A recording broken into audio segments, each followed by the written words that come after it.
Hello বন্ধুরা, আজকে আমি তৈরি করব নিরামিষ ফুলকপির এই রেসিপিটা, যা মাছ মাংসকেও হার মানাবে। তো চলো রেসিপিটা কি তোমাদের সাথে শেয়ার করি। প্রথমেই আমি ফুলকপিগুলোকে একটু বড় বড় করে কেটে নিয়েছি, কারণ এখন শীতের ফুলকপি সহজেই গলে যায়। ফুলকপিটাকে একটু গরম জলে ফুটিয়ে নেব, যাতে যদি কোনো রকমের পোকামাকড় থাকে তাহলে সেটা বেরিয়ে যাবে। তো বেশি পরিমাণে ফোটাতে হবে না, কারণ ফুলকপি এখন খুব তাড়াতাড়ি গলে যায়।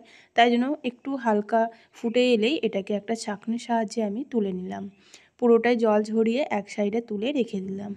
তোমরা পুরো রেসিপিটা দেখো, আশা করি ভালো লাগবে। আর যারা আমার চ্যানেলে নতুন আছো তারা অবশ্যই আমার চ্যানেলটি সাবস্ক্রাইব করে পাশে থাকবে।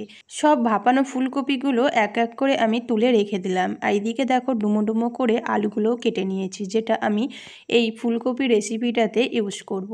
তো আলুগুলোকে কেটে ভালো মতন করে আমি ধুয়ে নিয়েছি। কড়াইতে পরিমাণ মতন তেল দিয়ে এতে অল্প পরিমাণে হলুদ আর অল্প পরিমাণ লবণ দিয়ে এটা এখন আলুটাকে আমি ভেজে নিব। আলুটা প্রায় 60% মতন সেদ্ধ হলেই আলুটা আমার ভাজা হয়ে যাবে। তো দেখো এদিকে আমার আলুটা প্রায় ভাজা হয়ে গেছে। এটাকে আমি আবার একটা ছাঁকনির সাহায্যে তুলে নিচ্ছি। তুলে একটা পাত্রে এইভাবে রেখে দিলাম। সেই আলু ভাজার তেলেই আমি এখন ফুলকপিগুলোকেও একটু ভেজে নেব। ফুলকপিগুলো তো আগে একটু ভাপিয়ে রেখেছি, আর বেশি ভাপাতে গেলে আবার ভেঙে যাবে, তাই জন্য সামান্য পরিমাণে কিন্তু আমি প্রথমের দিকে ফুলকপিটা ভাপিয়েছিলাম। এদিকে আমি ফুলকপিটাকেও একটু ভেজে নিলাম। দেখো আমার এদিকে ভাজাও হয়ে গেছে ফুলকপিটা। এটাকে এবার আমি তুলে দেব। এরপর সেই কড়াইটাতেই পরিমাণ মতন তেল দিয়ে দুটো তেজপাতা, একটা শুকনো লঙ্কা, দুটো এলাচ আর দুটো দারচিনি ও দুটো লবঙ্গ ভালো মতন করে ফোড়নে দিয়ে এটাকে ভাজবো। খুব সুন্দর একটা গন্ধ বেরালে এর মধ্যে আমি আমার আগে থেকে বেটে রাখা আদা, জিরে ও লঙ্কার বাটাটা দিয়ে দিলাম। এখানে তোমরা কাঁচা লঙ্কার বাটাও দিতে পারো, আমি আজকে শুকনো লঙ্কার বাটাটা ইউজ করেছি। এরপরে দেখো যে মশলা বাটার জলটা ছিল সেটাও আমি দিয়ে দিলাম। এটাকে একটু ভালো মতন করে কষাতে হবে। তারপর এটার মধ্যে দিয়ে দিলাম 1 চামচ ধনে গুঁড়ো, 1 চামচ কাশ্মীরি লঙ্কার গুঁড়ো আর 1 চামচ হলুদ, আর দিলাম পরিমাণ মতন লবণ।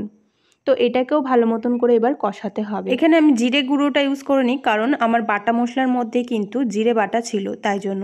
তোমরা যদি জিরে বাটা না দিতে চাও তাহলে কিন্তু এখানে জিরে গুঁড়ো ব্যবহার করতে পারো। তো দেখো এদিকে আমার মশলাটা কষানো হয়ে গেছে। এখান থেকে তেল ছেড়ে আসতে গেলে আমি আগে থেকেই দুটো লাল রঙের টমেটো বেটে রেখেছিলাম, সেই টমেটোটার পেস্টটাই আমি এখন দিয়ে দেব।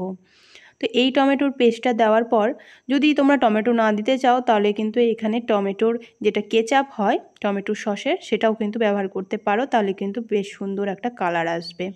তো এটাকেও একটু ভালো মতন করে কষিয়ে নেব। কষিয়ে দেওয়ার পর আমি 3-4টে কাজু ও কিছুটা কাঁচা বাদাম পেস্ট করে রেখেছিলাম, সেটাই এখন আমি দিয়ে দিলাম। এরপর এটাকে ভালো মতন করে নাড়াচাড়া করে বেশ কিছুক্ষণ কষাবো। এটা কষানো হয়ে গেলে তেল ছেড়ে আসবে, তখনই এতে দিয়ে দিতে হবে সামান্য পরিমাণ চিনি, কারণ নিরামিষ তরকারিতে একটু চিনি না দিলে ভালো লাগে না। তাই জন্য নিরামিষ তরকারিতে সবসময় একটু চিনি ব্যবহার করলে স্বাদটা ঠিকঠাক থাকে। তো এই যে চিনি দেওয়ার পর আমার মশলাটা প্রায় রেডি হয়ে গেছে। এরপর আমি যেটা ভেজে রেখেছিলাম ফুলকপি আর আলু, সেইগুলোই এখন মিক্সড করে দেব। আগে থেকে যেহেতু ফুলকপি আর আলুটা ভেজে রেখেছি, তাই জন্য আলু ফুলকপিটা কিন্তু 60%-এর মতন সেদ্ধ হয়ে আছে। আর এদিকে মশলাটাও কিন্তু কষানো হয়ে গেছে। এখানে আমি আর বেশিক্ষণ মশলাটা কষাবো না। বেশ কিছুক্ষণ একটু নাড়াচাড়া করে মানে আলু ফুলকপির মধ্যে একটু মশলাপাতিগুলো ঢুকে গেলেই আমি এর মধ্যে কিন্তু গরম জল ইউজ করব। এখানে এদিকে আলু ফুলকপি মশলাটা কষাচ্ছিলাম, আর তার সঙ্গে সঙ্গে আমি কিন্তু গরম জলটা অন্যদিকে বসিয়ে দিয়েছি। এটা প্রায় কষানো একটু হয়ে গেলেই গরম জলটা এর মধ্যে আমি ব্যবহার করব। এখানে কিন্তু কোনো রকম ঠান্ডা জল ব্যবহার করা যাবে না। ঠান্ডা জল ব্যবহার করলে কি এই তো মানে যেটা আমরা আলু ফুলকপিটা যে রান্না করছি সেটা তো খুবই গরম হয়ে আছে, আর যদি আমরা এখানে ঠান্ডা জল ব্যবহার করি তাহলে রান্নাটার আলাদা রকম একটু স্বাদ হয়ে যায়। তাই সবসময় মানে চেষ্টা করবে গরম জলটাই ব্যবহার করার। তো এদিকে আমার গরম জলটাও দেওয়া হয়ে গেছে। তো তোমরা এখানে যেরকম টাইপের ঝোল রাখবে সেই রকমভাবে গরম জলটা ইউজ করবে। তো কারণ এখন ফুলকপি আর আলু অনেকটা পরিমাণে জলটা টানবে, তাই জন্য একটু বেশি করে জল দিয়ে এটাকে ঢেকে দিব।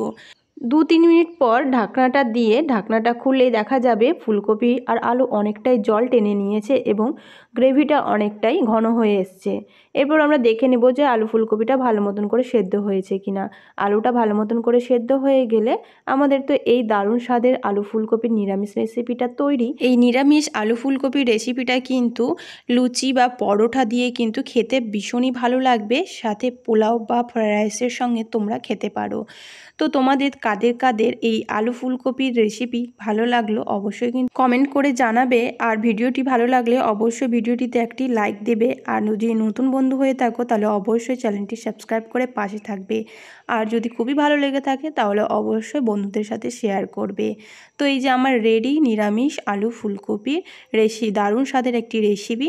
তো বন্ধুরা, আজকের এই দারুণ স্বাদের রেসিপিটা তোমাদের সাথে আমার শেয়ার করা হয়ে গেল। আগামীকাল দেখা হবে আরও একটি নতুন স্বাদের রেসিপি নিয়ে। ততক্ষণে তো তোমরা সকলে ভালো থেকো, সুস্থ থেকো এবং চ্যানেলটি সাবস্ক্রাইব করে পাশে থেকো। টাটা।